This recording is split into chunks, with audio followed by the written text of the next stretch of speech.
array of issues, starting with security that is dogging both the Kenyan government as well as the Somaliya government. All right, they are out now. President Uhuru Kenyatta with his Somalian counterpart, President Mohamed Farmaajo, ready to address the press. Mohamed Abdullahi Farmaajo is the newly elected president of Somalia. This is his first state visit.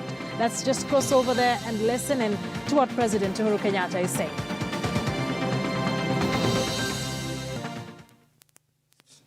Official visit.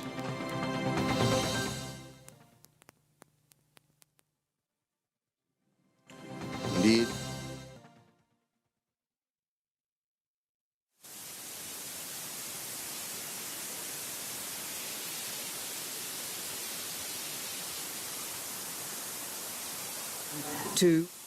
Which I was pleased to attend. It is also a pleasure to return the honor by hosting President Mohamed here in Nairobi, and we say, as we say in Swahili, karibu sana, Nairobi. President Mohamed is no stranger. He has previously served his country as a diplomat and also as Prime Minister. Kenya, like Somalia, is grateful for the diligence and skill with which he handled his heavy responsibilities as Prime Minister. And we welcome him to Kenya not only as a new president, but an old friend. And one proof of this is the celebration that broke out here in Kenya on the announcement of his election results. He visits here today to give our joint agenda a fresh start. That agenda is very clear. On a bilateral level, we have agreed to revitalize our engagement in all areas of mutual interest within the context of a reactivated Joint Commission of Cooperation. In particular, we agreed to take the following actions. Within the shortest possible time, open 2 border posts in Doble Liboy and Mandera Bulahawa, and to facilitate the movement of people, goods, and services.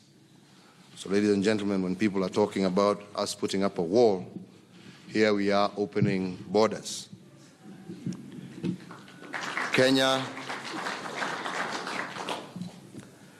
committed to train within our institutions and at government cost 200 teachers, 200 nurses, and 100 Somali administrators.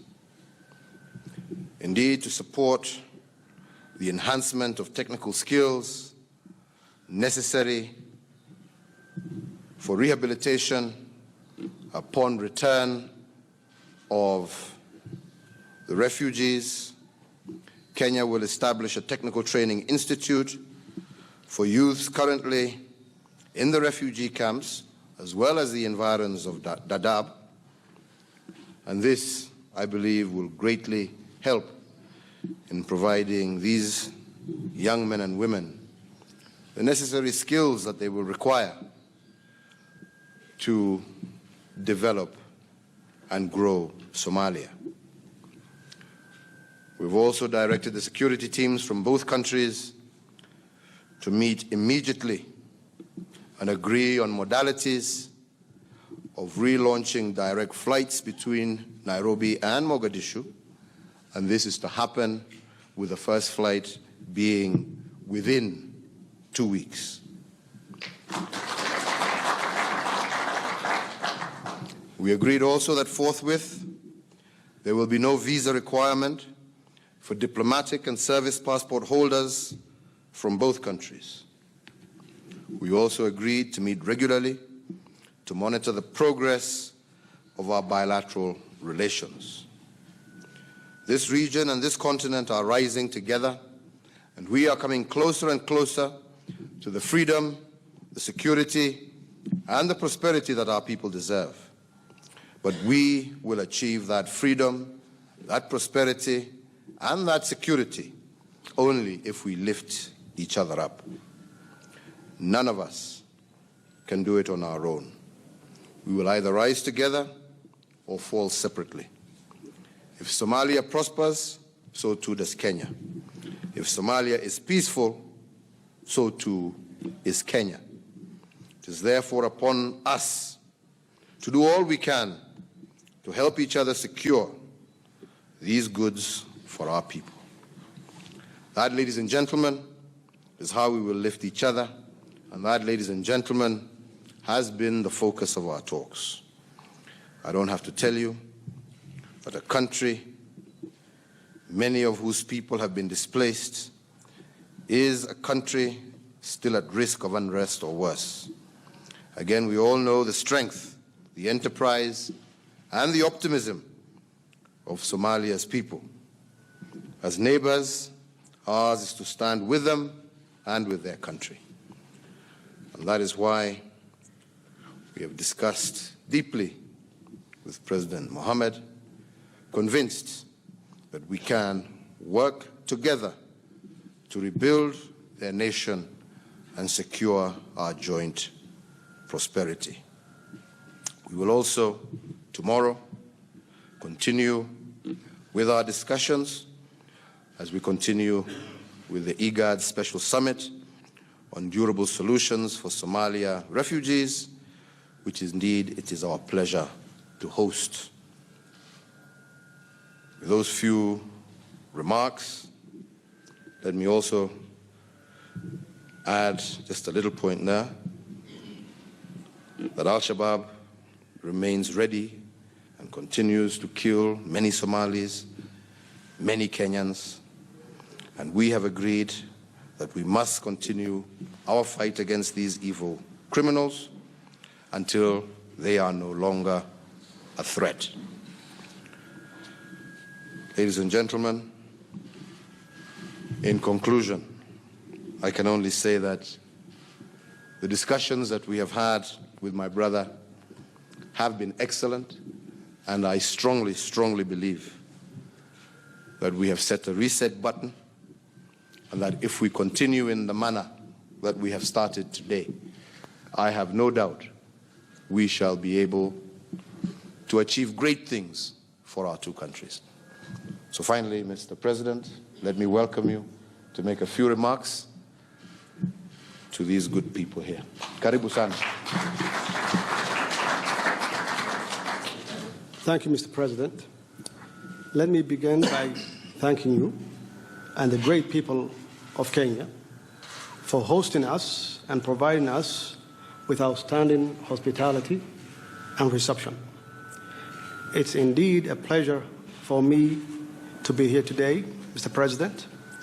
Today is a new day. We discussed how our two brothering countries can work together to grow and prosper together. Kenya is one of the Somali's strongest ally and partners in East Africa, from hosting the largest number of Somali refugees for decades and contributing the peace building and stability in Somalia through AMISOM. I would like to take this opportunity to thank Kenyan government and the Kenyan people for the sacrifices they have made to help Somalia. Cooperation between our two great nations is necessary to combat the challenges we face, including terrorism and poverty. This state visit is a continuation of close cooperation between our two countries in security, investment, and trade.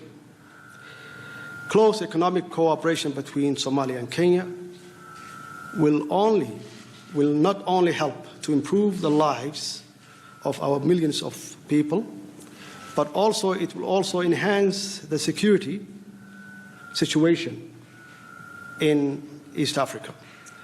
Therefore, my government is ready to work very closely with your government in the realization of full economic cooperation between our two nations.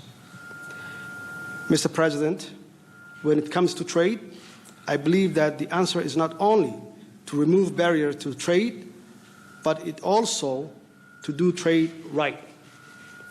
making sure that it has strong labor standards, strong environmental standards that address ways in which the rights of the ordinary people of both countries are protected.